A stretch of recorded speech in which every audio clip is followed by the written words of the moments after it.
அஸ்ஸலாமு அலைக்கும். Welcome to பெனாஸ் cafe. இன்றைக்கி நம்ம ஹோட்டல் ஸ்டைலில் மொறுன்னு ரவா தோசை எப்படி செய்கிறதுன்னு பார்க்கலாம். இது ரொம்ப ஈஸி, சூப்பராக இருக்கும். ஸோ நான் இதுக்கு கொடுத்துருக்க இன்க்ரீடியண்ட்டை இதே அளவுகளில் நீங்கள் சேர்த்து செஞ்சு பாருங்கள். நல்ல மொறுமொறுப்பாகவே இருக்கும். வாங்க இப்போ இதுக்கு தேவையான பொருள்லாம் என்னென்னு பார்த்துடலாம். இதுக்கு ஒரு கப் ரவை, ஒரு கப் அரிசி மாவு எடுத்திருக்கேன். இது ரெண்டு சம அளவில் எடுத்துக்கோங்க. மைதா மாவு 2 டேபிள் ஸ்பூன் அளவு போதும். கொஞ்சமாக ஜீனி 1 டீஸ்பூன் அளவுக்கு சேர்த்துக்கோங்க. கொஞ்சமாக தயிர், ஒரு 2லேருந்து 3 டேபிள் ஸ்பூன் அளவுக்கு தயிர். இது எல்லாத்தையும் ஃபஸ்ட்டு நம்ம ஒரு பெரிய பவுலில் மிக்ஸ் பண்ணி வச்சுக்கணும். கொஞ்சம் அகலமான பாத்திரமாகவே எடுத்துக்கோங்க. ஏன்னா இது வந்து டபுள் ட்ரிபிள் குவான்டிட்டி கூட கிடச்சிரும். அதனால் தண்ணி நிறைய நம்ம சேர்த்து செய்கிற மாதிரி இருக்கும். ஸோ இது எல்லாத்தையும் நல்லா ஒரு தடவை மிக்ஸ் பண்ணி விட்டுக்கணும். எல்லாத்தையும் சேர்த்துட்டு நம்ம சுகர் சேர்க்கறதுனால இந்த தோசை கொஞ்சம் கேரம்லெஸ்ஸாக கலர் கொஞ்சம் நல்லாயிருக்கும். அதுக்காக தான் நம்ம சுகர் சேர்க்குறோம். டேஸ்ட்டும் நல்லா சூப்பராக இருக்கும். மைதா மாவு மட்டும் பார்த்து சேர்த்துக்கோங்க. அதிகமாக சேர்த்துடாதீங்க. சேர்த்துட்டிங்கன்னா உங்களுக்கு மொறுமொறுப்பாக இருக்காது, சாஃப்ட் ஆகிடும். அதனால் மைதா மாவு 2 டேபிள் ஸ்பூன் அளவுக்கு மட்டும் சேர்த்துக்கோங்க. அதுக்கு மேலே சேர்க்க வேண்டாம். ஸோ இது எல்லாத்தையும் நான் நல்லா ஒரு தடவை மிக்ஸ் பண்ணி எடுத்துக்கிறேன்.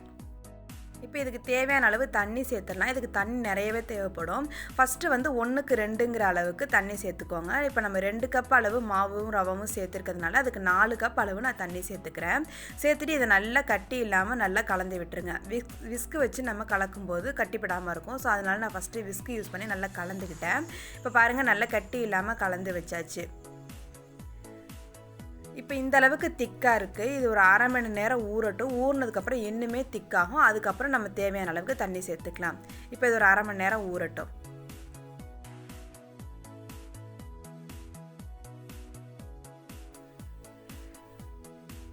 இப்போ அரை மணி நேரம் ஆயிடுச்சு. நம்ம மாவை செக் பண்ணிக்கலாம்.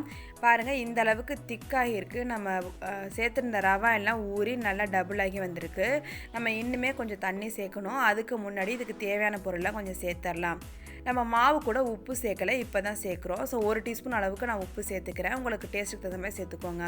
அது கூட 1 டீஸ்பூன் சீரகம், 1 டீஸ்பூன் மிளகு, பொடியாக நறுக்கின பெரிய வெங்காயம், அப்புறம் பச்சை மிளகாய், இஞ்சி எல்லாமே சேர்த்துக்கலாம். இஞ்சி மட்டும் கட் பண்ணாமல் நான் கிரேட்டரில் துருவிட்டு சேர்த்துக்கிறேன். வாயில் கடிபடாமல் இருக்கும், அதுக்காக. அது ஒரு 1 டீஸ்பூன் அளவுக்கு நான் இஞ்சி சேர்த்துக்கிறேன். அதுக்கடுத்து மல்லி இலை, கருவேப்பிலை எல்லாமே பொடியாக கட் பண்ணிவிட்டு சேர்த்துக்கலாம். இப்போ இது கூட நம்ம தண்ணியும் சேர்க்கணும். தண்ணி நாம் ஏற்கனவே 4 கப் ஊற்றிருந்தேன். இப்போ வந்து ஒரு 1.5 கப் அளவு தண்ணி சேர்த்துருக்கேன். தண்ணி நல்லா சேர்த்து நல்லா இந்த மாதிரி லிக்யூடாக இருந்தால் தான் உங்களுக்கு மாவு வந்து நம்ம தோசை ஊற்றி எடுக்கிறதுக்கு நல்லாயிருக்கும், மொறுமொறுப்பாகவும் இருக்கும்.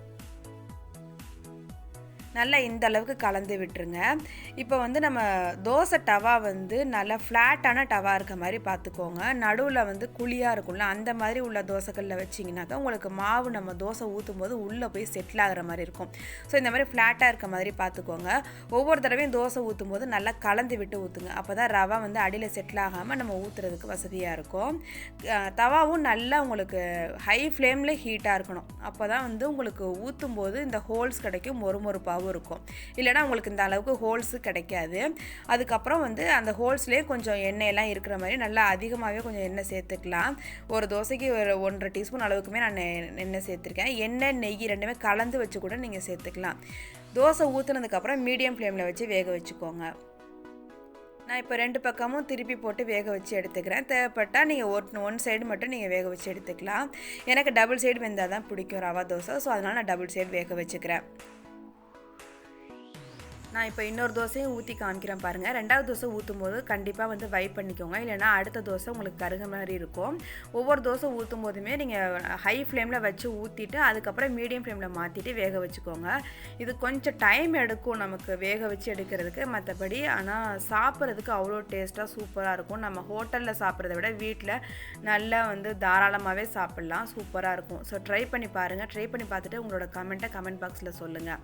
மொறுமொறுப்பாக ஹோட்டல் ஸ்டைலில் ரவா தோசை ரெடி ஆகிடுச்சு. நான் இன்றைக்கி டிஃபன் சாம்பார் அப்புறம் தேங்காய் சட்னி கூட ரொம்ப என்ஜாய் பண்ணி சூப்பராக சாப்பிட்டேன். ஸோ நீங்களும் ட்ரை பண்ணி பார்த்துட்டு உங்களோட கமெண்ட்டை கமெண்ட் பாக்ஸில் சொல்லுங்கள். இது வரைக்கும் நம்ம சேனலை சப்ஸ்கிரைப் பண்ணாமல் இருக்கீங்க அப்படின்னா சப்ஸ்கிரைப் பண்ணிக்கோங்க. தேங்க்யூ.